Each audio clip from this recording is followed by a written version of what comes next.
Umurwi w'igihugu ujejwe agateka kazina muntu CNIDH wifatanije n'abarabwa n'agateka kazina muntu baba bigenga canke abo muri leta mu Burundi, muri Afrika no kw'isi mu guhimbaza umunsi mpuzamakungu wahariwe umwana w'umunyafrika muri uno mwaka w'2024 wama uhimbazwa kw'igenekerezo rya 16 ruheshi buri mwaka.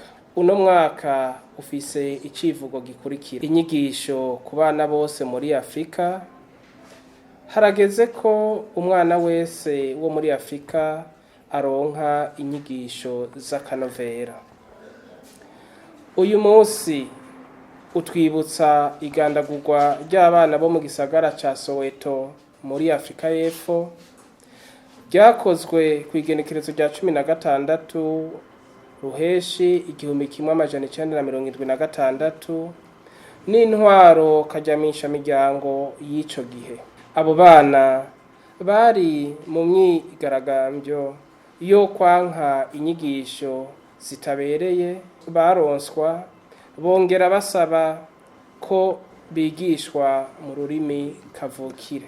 Inyuma y'imyaka 50 inyigisho y'akanovera kuri bose iguma ihagaritse umutima Afrika, kuko vyaragaragaye ko inyigisho nziza ari ishingiro ku butunzi n'iterambere.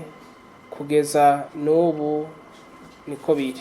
Ihimbazwa ry'umunsi wahariwe umwana w'umunyafrika ritwibutsa ubutwari bw'abo bana bahagurutse mu kugwanira agateka kabo, hamwe no gukebura inzego zitegura imigambi ya leta, gusubiza amaso inyuma no kwiyemeza gutorera umuti ibibazo bibahanze muri Afrika.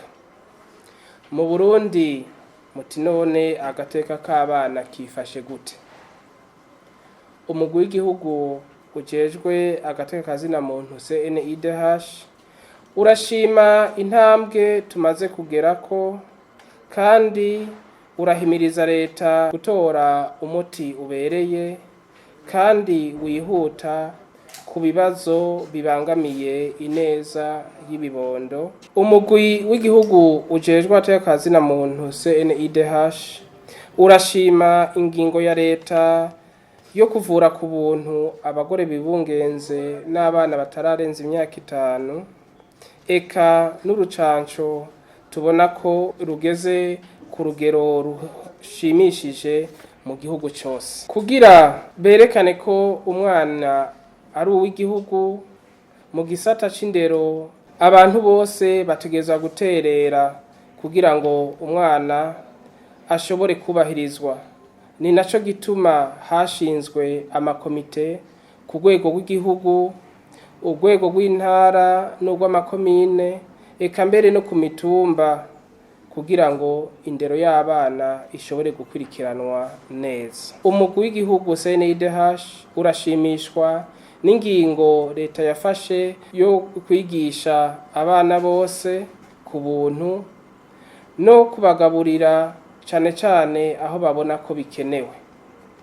Umugwi w'igihugu CNIDH urabona ko leta y'u Burundi yitayeho ibijanye n'amashuri, eka n'ibijanye n'inyigisho z'abana bagendana ubumuga, na cane cane abatabona, abatumva, banyamuragi, naho batagira abigisha n'abahinga bari ku rugero rukwiye. Kubw'ivyo CNIDH irashima ibimaze gukorwa, kuko biragaragaza ubushake bwa leta y'u Burundi gufata mu minwe, eka no gushiraho ingingo zo gutsimbataza guteza imbere agateka k'abana, uhereye kwemeza no gukurikiza amategeko mpuzamakungu akingira agateka k'abana, navyo bikaba biri mu ibwirizwa shingiro nk'uko ingingo yaryo ya 19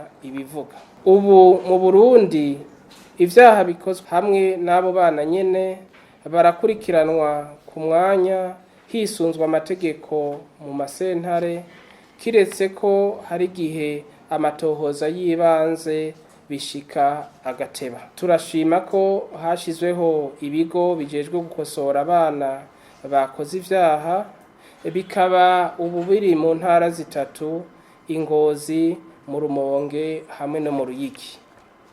Umugwi w'igihugu wigenga ujejwe atekazina muntu ubona ko hari intambwe imaze guterwa ku bijanye n'agateka k'abana. Mugabo haracariho ibibazo mu bijanye no gukingira no guharanira agateka kabo. Bimwe mu nzitizi twovuga ni nko guheba amashuri bitewe n'inda z'ishushu, abana bo mw'ibarabara kunywa ibiyayuramutwe, abana biga kure yaho baba, ibiza n'isibe bituma amashure yugagwa, abana bagaca bimugwa. Hariho ibitigiri birenze vy'abana ugereranije n'abigisha babo kuja kurondera akazi mu bindi bihugu canke gukoreshwa akazi batarakwiza imyaka. Umugwi w'igihugu wigenga ujejwe agateka kazina muntu mu Burundi usavye leta y'u Burundi kongereza uburyo, gushira mu gisata c'indero uburyo bukwiye kugira ngo turonke inyigisho nziza kandi y'akanovera, kongereza amashure y'akarorero, kongereza inguvu mu nyigisho zihabwa abigisha bakurikirana amashuri arimwo abagendana ubumuga, hamwe no gushiraho amategeko yotuma inyigisho mu ishuri shingiro z'ibitegeko kuri bose, hamwe no kongereza igitigiri c'abigisha, hamwe no gushira mu ngiro amasezerano mpuzamakungu yose ajejwe gukingira no guteza imbere agateka k'abana.